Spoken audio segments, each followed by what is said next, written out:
रब्बिश इश्रह ली सदरी व यस्सिर ली अमरी वहलुल उक़दतम मिन लिसानी यफ़क़हू क़ौली रब्बि अऊज़ु बिका मिन हमज़ातिश शयातीन व अऊज़ु बिका रब्बी अन यहज़ुरून। बिस्मिल्लाहिर रहमानिर रहीम। सब्बिह इस्मा रब्बिका अल आला।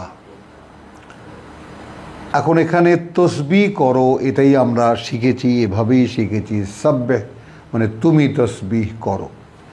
তো তসবিহ করো বলতে আসলে কি বোঝায়? তসবিহ করো মানে সাবাহন মানে সাঁতার কাটা, অর্থাৎ সারাক্ষণ লেগে থাকো সেই সব নামের সাথে যা তোমার সৃষ্টিকর্তা প্রতিপালকের, যিনি উচ্চতর। যেমন আমরা গেলে পাবো ইকরা বিইসমি রাব্বিকাল্লাযী খালাক, সেই একই নাম। তো সাব্বিহ ইসমা রাব্বিকাল আলা। তো এখন যদি একটু ভেঙে বলি যে নাম মানেই তো পরিচয়, আর সাবাহুন মানে বারবার চেষ্টা করো বুঝতে, ইসমা রাব্বিকা পরিচয় তোমার প্রতিপালকের, যিনি উচ্চতর। তো এই যে বিষয়গুলো শেষ দিকে আসতে আসতে যেমন ঘনীভূত হয়ে আসছে, সব খুব কম্প্যাক্ট হয়ে আসছে, গোটা কোরআনের সব নির্যাসগুলো চলে আসতেছে এখানে। তো এখন আমাদেরকে কি আদেশ করা হচ্ছে? আমরা যে সারা কোরআন যারা পড়ে এলাম, পড়ে এসে আমরা কি বলেছি, ফাঁকে ফাঁকে বলেছি যে এই কোরআন সূরা হজের শেষ রুকু মানে হজ থেকে নিয়ে শেষ পর্যন্ত মিনাল জিন্নাতি ওয়ান নাস পর্যন্ত একজন মানুষকে রেসালাতের দায়িত্ব কেমন করে বুঝিয়ে দেওয়া হয় সেইটা আল্লাহ বুঝিয়ে দিয়েছেন। অর্থাৎ মুহাম্মদ রাসূলুল্লাহ সাল্লাল্লাহু আলাইহি ওয়াসাল্লাম তিনি গোটা কোরআন নিজের জীবনে বাস্তবায়িত করে বলে দেখিয়ে গেছেন, লিইউযহিরাহু আলা আদ-দীনি কুল্লিহি।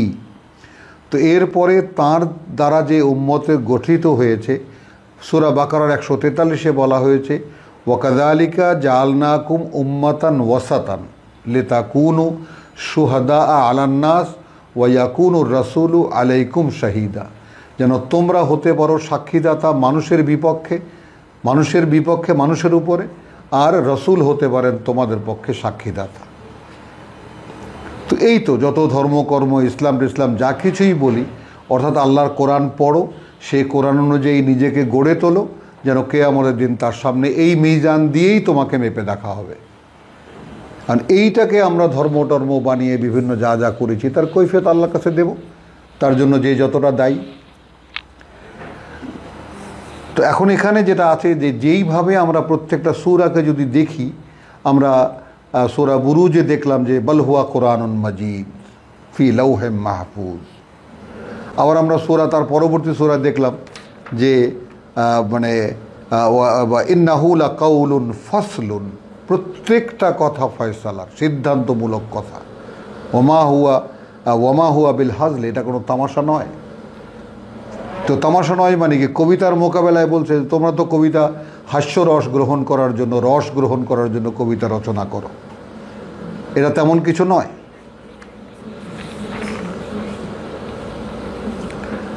সাব্বিহ ইসমা রাব্বিকা আল আলা। তাহলে এখন সাব্বিহ বলতে কি? থাকো, লেগে থাকো, পরিচয় তোমার প্রতিপালকের, যা পরিচয় আল আলা, যিনি উচ্চতর। তো আল্লাযী খালাকা ফাসাওয়া। তাহলে এই যে লেগে থাকতে বললেন, বা আমরা এখানে যে তসবিহ করো মানে কি সুবহানাল্লাহ সুবহানাল্লাহ সুবহানাল্লাহ, এই কি? তো সাবাহুন মানে সাঁতার কাটা। তার মানে তুমি তোমার জীবনকে সেইভাবেই চালাও, প্রতিটি মুহূর্ত সেইভাবেই অতিক্রম করো, তাই না? যেটা তোমার প্রতিপালকের পরিচয় ধারণ করে তোমার মধ্যে, যে তুমি আল্লাহর বান্দা। মানে বাধ্য হতে হচ্ছে ব্যাখ্যা করতে, যেহেতু কথাগুলো এমনভাবে ঘোরানো, এমনভাবে যেটা সাধারণ পাঠকের পক্ষে সোজাসুজি পড়ে বোঝা একটু কষ্টকরই বটে। তাহলে সাব্বিহ যদি আদেশ হয়ে থাকে তাহলে কি হয়?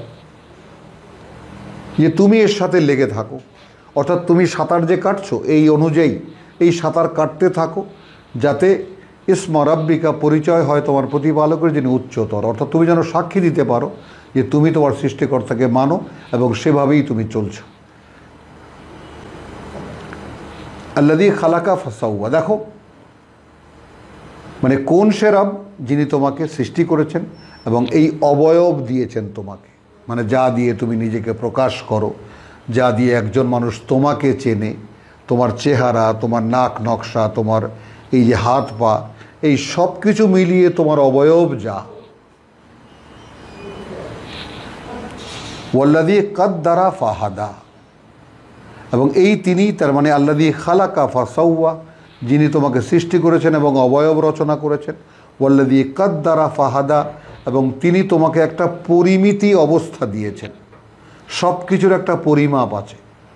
অর্থাৎ তোমার হাত একটা ঠিক পরিমাণ মতো, তোমার পা, তোমার দেহ, তোমার চোখ, তোমার কান, সব কিছুরই মধ্যেই একটা পরিমাপ পাওয়া যায়, সামঞ্জস্যপূর্ণতা পাওয়া যায়।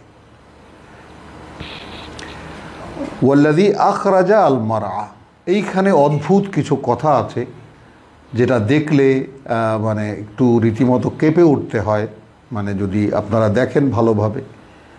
তাহলে এই যে বলা হলো প্রথম আয়াতে সাব্বে ইসমে রব্বিকাল্লাযী রব্বিকাল আলা, যেটা বললাম এর আগে, আল্লাযী খালাকা ফাসাওয়া, যিনি সৃষ্টি করেছেন এবং তোমাকে অবয়ব দিয়েছেন। ওয়াল্লাযী কাদ্দারা ফাহাদা, তারপর তিনি নির্ধারণ করেছেন তোমার নিয়তি, মানে তোমার দ্বারা কি হবে, তুমি কি করবা, তারপর তিনি পরিচালিত করেছেন তোমাকে, দেখে কথা বলি এখানে পথ দেখিয়েছেন, নও পরিচালিত করেছেন।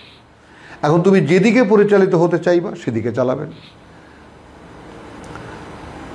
ফাসানুইয়াসসিরুহু লিল উসরা, আমরা দেখেছি যেগুলা, যে তুমি এই কঠিন পথে চলতে চাও, এই দুনিয়ার পথে চলতে চাও, সহজ করে দেব।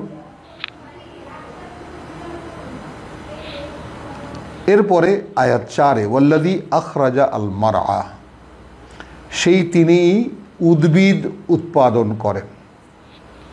এখন তৃণ জাতীয় প্রাণী, যেমন আমরা যদি বলি ঘাস, ঘাস জাতীয়র মধ্যেই কিন্তু ধান, মানে পাট বা তোমার আমাদের গম, সরিষা ইত্যাদি যত ফসল যা আছে সেগুলো সব কিন্তু মানে উদ্ভিদ বলতে আমরা বনের বড় বড় গাছপালা আমরা মনে করি, উদ্ভিদ সবই, কিন্তু তারপরেও গাছপালাদের ধরন এক ধরনের, আবার ঘাসেদের ধরন এক ধরনের, তাই না? যেমন ধানের গাছ যখন প্রথম হয় তখন ঘাসের মতোই দেখা যায়। তাহলে ওয়াল্লাযী আখরাজা আল মারআ, তিনি এই যাকে বলে তৃণ উৎপন্ন করেন।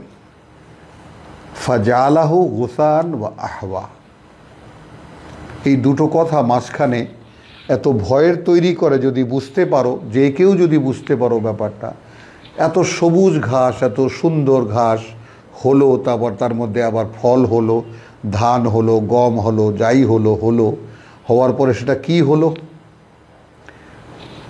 খড়কুটো হয়ে গেল। তখন মানুষের জীবনটা কি? ঠিক যেমন এইরকম আমি এরকম কচি ঘাসের মতো, আমিও এরকম শৈশব কৈশোর থেকে আমি উঠে এসেছি, তরতাজা একটা মানুষে পরিণত হয়েছি, আবার বৃদ্ধ হয়ে যাচ্ছি, তাই না? এক সময় আমিও খড়কুটোয় পরিণত হয়ে যাব।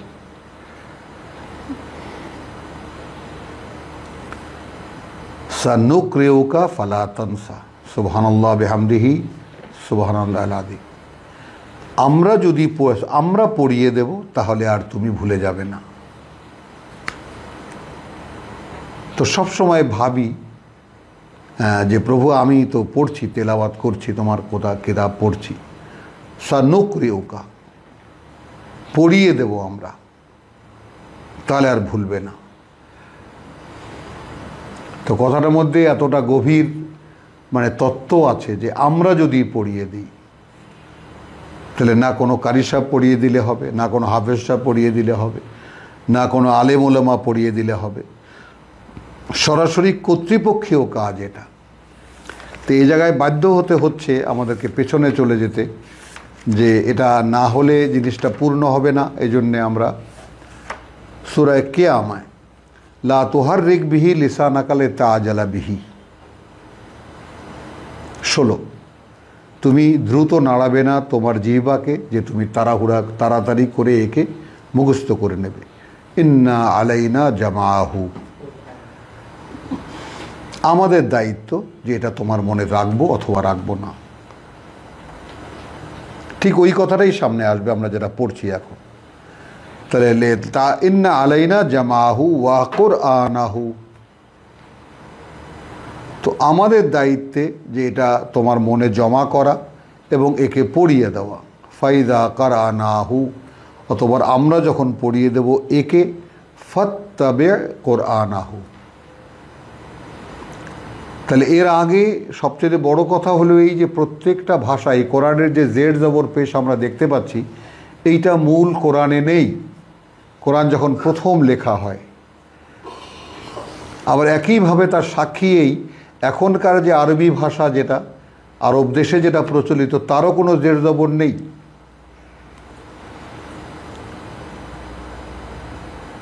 কথাটা বোঝো, যে যেমন আকার ইকার রস্বীকারের মতো জের জবর পেশ তাসদীদ আমরা যে ব্যবহার করি, এগুলো মূল আরবি ভাষায় নেই।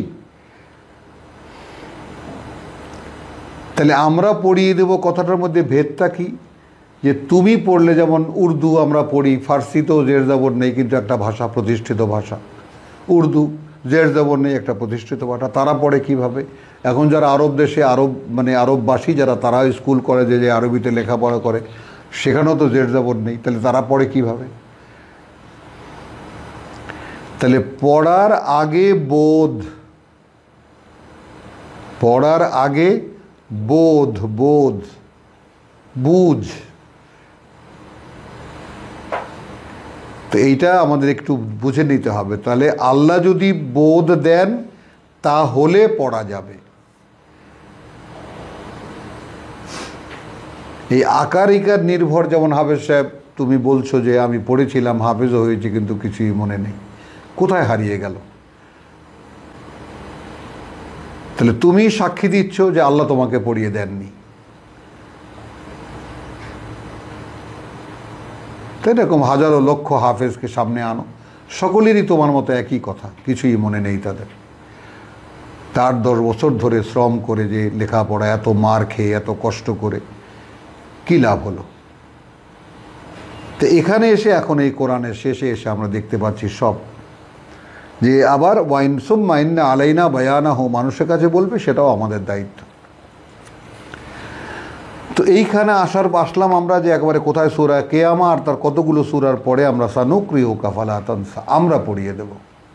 তার মানে তোমার এই যে দেহটা, যে দেহটার তো যা পরিণতি তা হবে, কিন্তু খড়কুটো যেগুলো ভস্ম হয়ে যায় আগুনের জ্বালানি হিসাবেই কাজে লাগে, তাই না? আমরা প্রধানত খড়কুটো দিয়ে কি করি? আগুন জ্বালাই, অথবা আমাদের গবাদি পশুর খাবার হয়। তো তুমি এরকম জাহান্নামের ইন্ধন হবা। তবে যদি আমরা পড়িয়ে দিই তাহলে আর ভুলে যাবে না।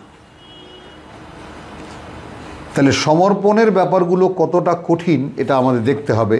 যে আমরা এর আগে এই সমস্ত সূরা এটাও দেখেছি, তুমি যাকে বলে যে তোমরা কি চাও, তাই না? ওয়ামা তাশাউনা ইল্লা আন ইয়াশা আল্লাহ, তোমরা যাই চাও না কেন, হবে তাই যা আল্লাহ চাইবেন।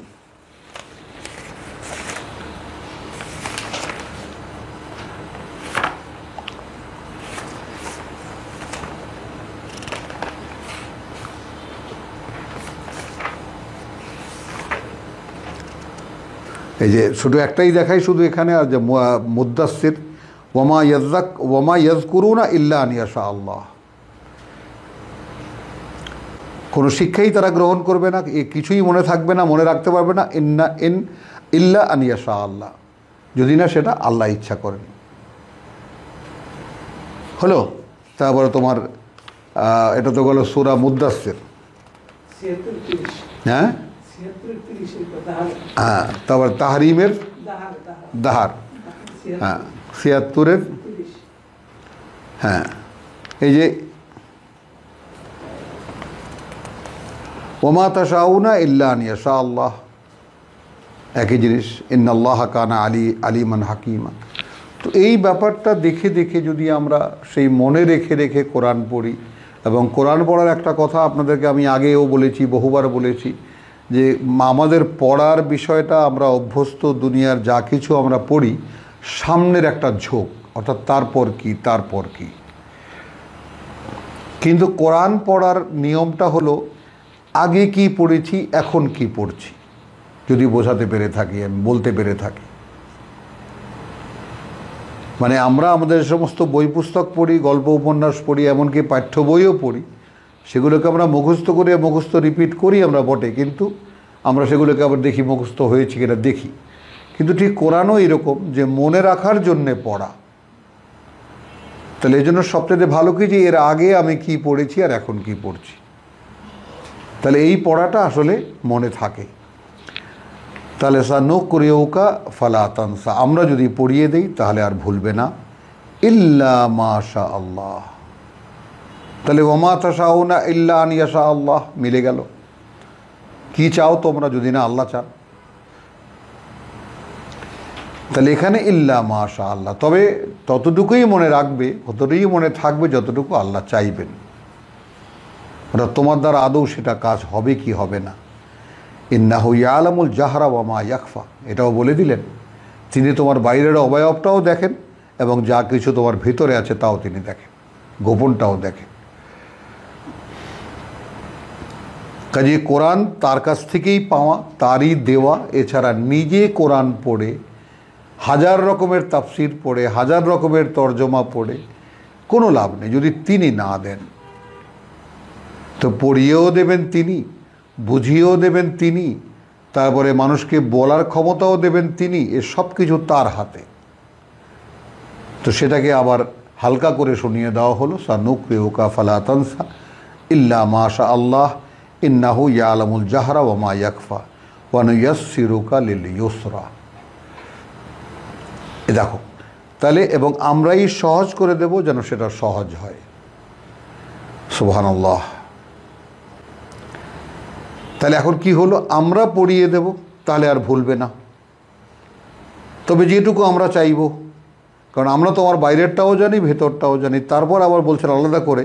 এখন এইভাবে যদি আমরা 6 আর 8কে একসাথে পড়ি, সানুকরিউকা ফালা তানসা ওয়া নুয়াসসিরুকা লিল ইউসরা, আমরা পড়িয়ে দিলে তাহলে আর ভুলবে না, এবং সহজ করে দেব। ওয়া নুয়াসসিরুকা, আমরাই সহজ করে দেব, লিল ইউসরা, যেন এটা পালন করা, এই অনুযায়ী নিজেকে তৈরি করার ব্যাপারটা তোমার জন্য সহজ হয়। ফাযাক্কির, এবার মনে করো রসুলকে আদেশ দিচ্ছেন, বা আমরা যারা একালে পড়ছি তাকে আদেশ দিচ্ছেন। এখন জাক্কির বলতে তুমি বারবার স্মরণ করার চেষ্টা করো, এক। তুমি বারবার স্মরণ করাবার চেষ্টা করো, তুমি অন্যকে স্মরণ করিয়ে দেওয়ার কথা বলো। তারপর ইন নাফাআতিয যিকরা, এটা নিশ্চিত যে খুবই কাজে আসে স্মরণ করিয়ে দেওয়া বা স্মরণে রাখতে চেষ্টা করা।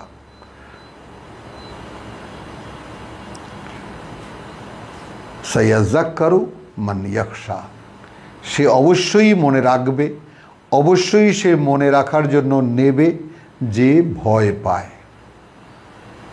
তার এখানে কিন্তু ইল্লা মাশা আল্লাহ যেটা বলেছেন আল্লাহ, যে সানুকরিউকা ফালা তানসা ইল্লা মাশা আল্লাহ, ভেদটা কিন্তু এখানে বলে দিলেন।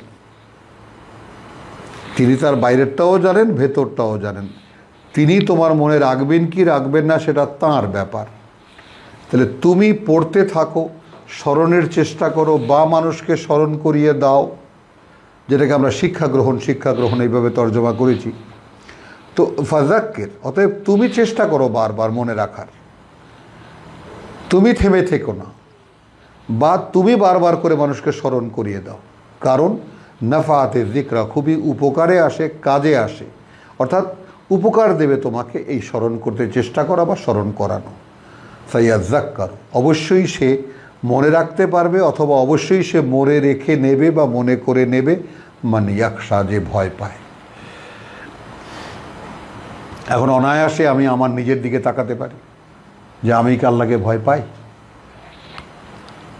যদি আমি ফেল করি, অর্থাৎ যদি আমি, যেহেতু আল্লাহ বলেছেন এটাই মিজান, সূরা হাদীদের আয়াত 25, ওয়ালাকাদ আরসালনা রুসুলানা বিল বাইয়িনাত ওয়া আনজালনা মাআহুমুল কিতাব ওয়াল মিজান, এটাই তো মিজান। এখন আমরা তো গল্পে শুনেছি যে দাড়িপাল্লা কায়েম হবে, একদিকে নেকি একদিকে বদি, এই সমস্ত কাহিনী আমরা শুনেছি আমাদের ধর্মের ওয়াজিনদের কাছ থেকে। আর কোরআন তো বলছে সম্পূর্ণ ভিন্ন কথা। এখন কোনটা নেব? এটাই মিজান বলছে। রসুলকে যেমন এই কোরআন দিয়ে পূর্ণ প্রকাশ করে দেখিয়েছি, তোমাদেরকেও সেইভাবে পূর্ণ প্রকাশিত হতে হবে এই কোরআন দিয়ে। সেই ক্ষেত্রে যেহেতু তিনি আল্লাহর প্রত্যক্ষ তত্ত্বাবধানে এটাকে অনুশীলন করেছেন, আর আমরাও যারা এটাকে অনুশীলনীতে নেব, নিজের জন্য এইটা ভেবে যে এটা দিয়েই যদি আমাকে মেপে নেওয়া হয় তাহলে আমার ওজন কতটুকু এখন হয়েছে, তাই না? একবার বলা হয়েছে না যে যার ওজন হালকা হবে, খাফাত মাওয়াজিনুহু, মাওয়াজিনুহু, তাকে ওজন করার সকল বাটখারা, তুল্যগুলো, তৌলগুলো যা দিয়ে তাকে মাপে দেওয়া হবে, অর্থাৎ কোরআনে যা যা বলেছে এটা দিয়েই মাপা হবে, এইগুলো দিয়েই মাপা হবে। ফামান সাকুলাত মাওয়াজিনুহু ফাহুয়া ফি ঈশাতির রাদিয়া ওয়া মান খাফাত মাওয়াজিনুহু, তাই না, ফাউম্মুহু হাওিয়া। সামনে গেলে পাবো। তাহলে এই সাইয়াযাক্কারু মান ইয়াখশা, সে অবশ্যই মনে করে নেবে, অবশ্যই সে মনে রাখার চেষ্টা করবে যে ভয় পায়। তো আমি আমাকে দেখতে পারি, আমি কি ভয় পাই আল্লাহকে? না, পাই না। তো ইল্লা মাশা আল্লাহর ভেদ এখানে আসলো যে আমি কোরআন পড়ি, আমি চেষ্টা করি, আমার মনে থাকে না কেন? মূল রোগ পাওয়া গেল। মনে থাকে না এই জন্য যে আমার আল্লাহকে ভয় পাই না, তার মানে আমি পরকাল বিশ্বাস করি না। আর পরকালের দৃশ্যপট যদি আমার চোখের সামনে থাকতো যে এটা দিয়েই আমাকে আল্লাহর সামনে দাঁড়াতে হবে, তাহলে তো আমি আতঙ্কে সবসময় কাঁপতে থাকতাম যে না, আমার মধ্যে তো কোরআন প্রবেশই করছে না, আল্লাহ আমার কি হবে।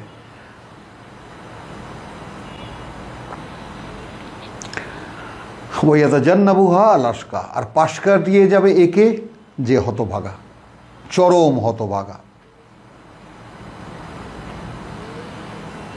আল্লাযী ইয়াসলা আন-নার আল কুবরা, যে ঝলসাবে সেই বৃহত্তর আগুনে, কুবরা বড় আগুনে। তার মানে এখন একদম পরিষ্কার কিন্তু হয়ে গেল যে সাইয়াযাক্কারু মান ইয়াখশা, সে নিশ্চিত এটা মনে রাখবে যে ভয় পায়, আর পাশ কাটিয়ে যাবে যে ভয় পায় না, যে হতভাগা। হতভাগার পরিণতি কি? যে ঝলসাবে বড় বৃহত্তর আগুনে। তো সেরকম কোনো ভয় কি আমার আছে? আল্লাযী ইয়াসলা আন-নার আল কুবরা সুম্মা লা ইয়ামুতু ফিহা ওয়া লা ইয়াহইয়া, অতঃপর সেই আগুনে তো ঝলসাবে, আগুনে তো পুড়বে, আর সেখানে না সে মরবে আর না সে বেঁচে থাকবে। মাআযাল্লাহ। কাদ আফলাহা মান তাযাক্কা। এখন এখানে যদি তর্জমা করি যে এখানে আছে পবিত্রতা অবলম্বন করিল, নিজের খোদার নাম স্মরণ করিও, নামাজও পড়িল, এই তো তর্জমা আমাদের। অথচ এই সূরার ধারাবাহিকীতে কোথাও নামাজের কোনো কাহিনী নাই। কি হলো? কাদ আফলাহা মান তাযাক্কা, নিশ্চিত সফল হলো যে পরিশোধন নিল, তাযাক্কা নিজেকে পরিশুদ্ধ করলো। কিভাবে? ওয়া যাকারা ইসমা রাব্বিহি, এখন কি স্মরণ করলো, তাই না? এবং মনে রাখলো বা মনে রাখার চেষ্টা করলো সেই পরিচয় তার প্রতিপালকের, ফাসাল্লা, এবং তার সাথে মিশে যাওয়ার চেষ্টা করলো, তার ওহীর সঙ্গে, তাই না, সংযুক্ত হতে চেষ্টা করলো, মিলিত হলো ওহীর সাথে। কিচ্ছু না, শব্দমূল, তাই না, একেবারে ওয়াসালা থেকে নিলেই হয়ে যায়, সালা থেকে নিলেই হয়ে যায় মিলিত হওয়া। বল তুসিরুল হায়াতাদ দুনিয়া, তাহলে এখন কি দাঁড়ালো? কিন্তু তোমরা প্রাধান্য দাও এই পৃথিবীর জীবনটাকে। এটা কিন্তু আমরা দেখে এসেছি যে মান খাফা মাকাম রাব্বিহি, তাই না, একেবারে পরিষ্কার যে ধ্বংস হলো সে, তাই না। আফা আম্মা মান তাগা ওয়া আমানা, কোথা, হ্যাঁ, ওয়া আসারাল হায়াতাদ দুনিয়া, কোন সূরা? এই যে আগেরই নাজিয়াত, ফাম্মা মান তাগা বা আসারাল হায়াতাদ দুনিয়া। এখন যে সীমালঙ্ঘন করলো, সীমালঙ্ঘন কি? আসারাল হায়াতাদ দুনিয়া, যে পৃথিবীর জীবনকে প্রাধান্য দিল। ফাইনাল জাহিমা হি আল মাওয়া, তাহলে সেই যে নরক অথবা সেই যে জাহান্নাম সেটাই তার ঠিকানা। ও আম্মা মান খাফা মাকাম রাব্বিহি, আর যে ভয় পেয়েছিল দাঁড়াতে হচ্ছে তাকে তার প্রতিপালকের সামনে। ও নাহা নফস আনিল হাওয়া, এবং সে নিষেধ করেছে তার প্রবৃত্তিকে, তার নফসকে, তার মনকে, যাই সে ইচ্ছা প্রকাশ করেছে। নো, তোমার ইচ্ছা মতো চললে আমি ধ্বংস হয়ে যাব, আগুন হবে আমার ঠিকানা। তো এখন দেখা যায় যে মনের বিরুদ্ধে দাঁড়াতে হলে একটা মানুষ তার মনের দ্বারাই চলে, তার ইচ্ছা দিয়েই চলে, এবং এই ইচ্ছার পেছনে থাকে তার প্রবৃত্তি অর্থাৎ দৈহিক চাহিদাগুলো। আর দৈহিক চাহিদাকে ঠিক তার জায়গায় রেখে সুন্দরভাবে পরিবর্তন করে দেয় এই কোরআন। এই একইভাবে অর্থাৎ এখন আমরা যে সমস্ত দেহের চাহিদার উৎপাতে, দেহের এইটা লাগবে তাই না, ওটা লাগবে, খাবার লাগবে, পোশাক লাগবে, ভোগ লাগবে, বিলাস লাগবে, আরাম লাগবে, লোভ লাগবে, যত কিছু দেহের মধ্যে আমরা দেখতে পাই এগুলোই আমাদের চালিকা শক্তি, এগুলোই আমাদেরকে চালাচ্ছে। আর এই সব থাকবে, কিন্তু সেটা গাইডেড হবে, পরিচালিত হবে কোরআন দিয়ে। তবে এই একই মানুষ, একই জায়গায় দাঁড়ানো মানুষটা, সম্পূর্ণ মানুষটা তার ভেতরে ভেতরে বদলে যাবে।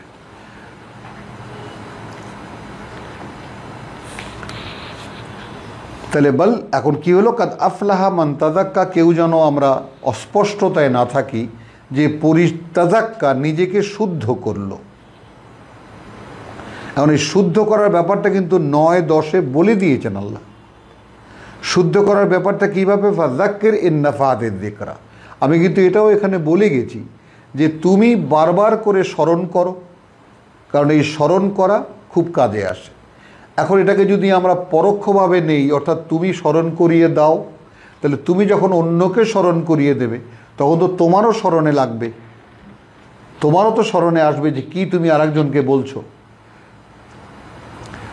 ইন নাফাআতিয যিকরা, এটা নিশ্চিত যে খুবই কাজে আসে যে এই স্মরণ করা বা স্মরণ করা বা স্মরণ করানো। তো কাউকে স্মরণ করাতে গেলে তো আমারও স্মরণে জাগছে, এটাই সেই পরিশুদ্ধি। তার মানে আপনার থেকেই কিন্তু কোরআন প্রাসঙ্গিক হয়ে যাচ্ছে, এবং নিজের পরিশুদ্ধির ব্যাপারটা, যেমন এই সানুকরিউকা ফালা তানসা, এইখান থেকে সালাতের শুরু। এখানে যে বলেছে যে ওয়াজাকারা ইসমা রাব্বিহি ফাসাল্লা,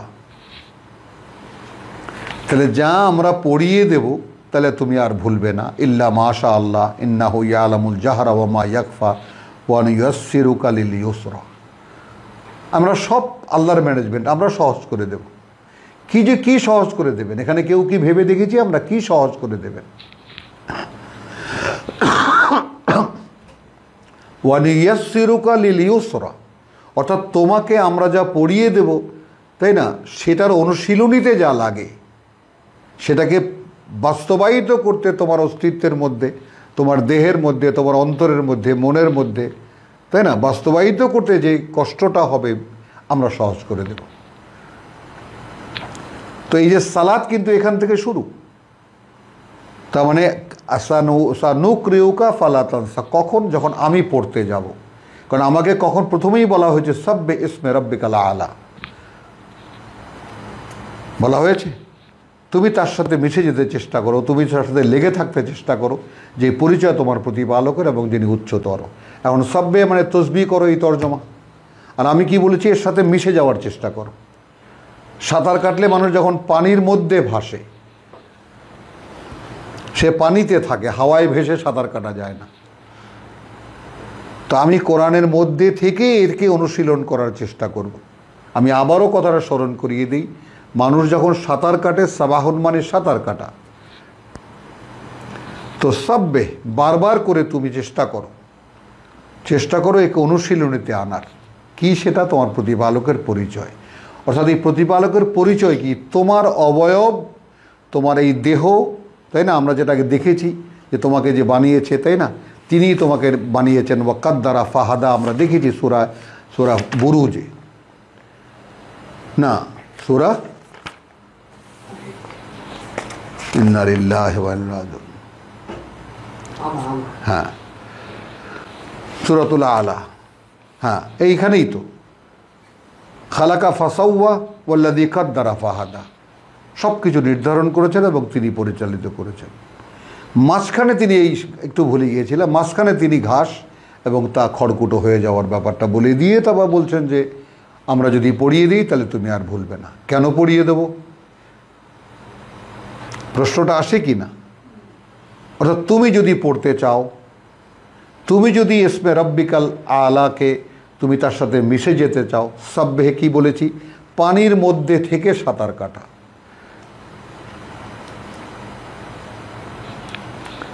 তো সেই ব্যাপারটা আমরা এখান থেকে তাহলে কি হলো, সালাত শুরু হয়ে গেল।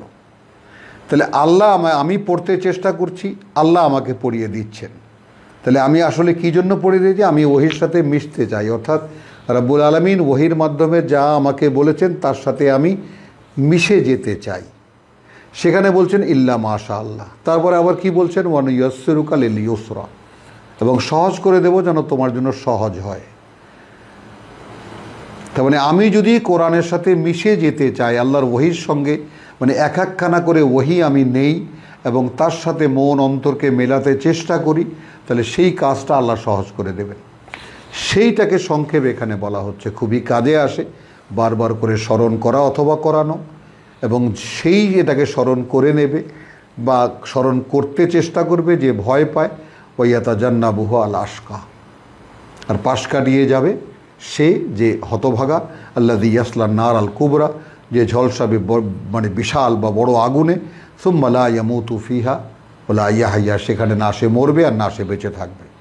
কাদ আফলাহা মান তাযাক্কা, নিশ্চিত সফল হলো সে যে পরিশুদ্ধি নিল, নিজেকে সে শুদ্ধ করার চেষ্টা করল।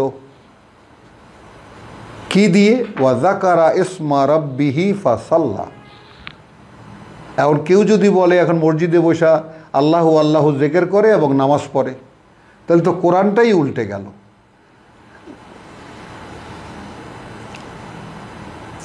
এখানে ফাযাক্কির ইন নাফাতি যিকরা, এখানে উপদেশে চলে আসলো, কিন্তু এখানে তারাই লিখেছেন উপদেশ দাও, উপদেশ কল্যাণকর হয়। তাহলে এখানে আবার কোথা থেকে চলে আসলো ওই যিকরা, যাকারা ইসমা রাব্বিহি, তাহলে ওই উপদেশ, তাহলে তুমি নাও, তুমি স্মরণ করতে চেষ্টা করো তোমার প্রতিপালকের নাম, ওয়াসাল্লাহ, এবং তার সাথে মিশে যাওয়ার চেষ্টা করো।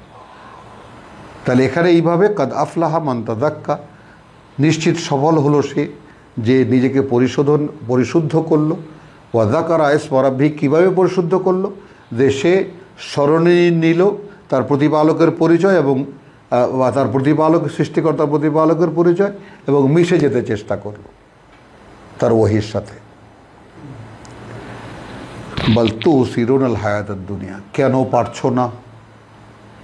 এই যে কথাটা যে ইল্লা মাশা আল্লাহ, এইখানে এসে তার ভেদ আবার আসলো। সানুকরিউকা ফালা তানসা ইল্লা মাশা আল্লাহ, কেন ওখানে ব্যতিক্রম রেখে দিলেন?